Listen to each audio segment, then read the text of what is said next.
But Latin American culture is influenced by several factors, such as having been conquered by Spain.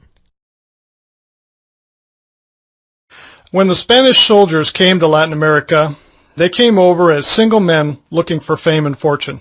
In the wake of their conquest, they really left death and disease.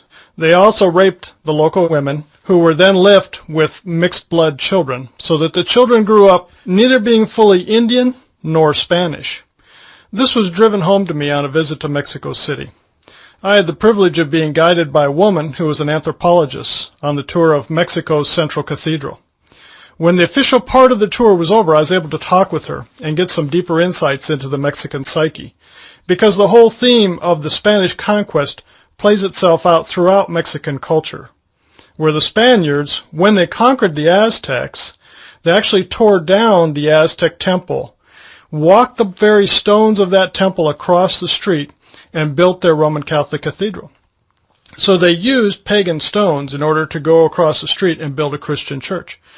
And so I asked this woman anthropologist, how is that viewed? How do the Mexicans see themselves then in the light of this Spanish conquest? Well, to be honest, she said, we see ourselves as the sons of the raped ones. And we have this turmoil inside us of really not knowing where we belong. On the one hand, we love Spain because we were under its authority for so long. But yet, on the other hand, we hate Spain for what it did to us and what it did to our tribes before. We also both love and hate our Indian heritage in the same way. We hate them because they were weak and for having allowed themselves to be decimated by the Spanish soldiers. And so she says we really have this total mix between the two cultures. And this actually produces in us a sense of instability and cultural loss.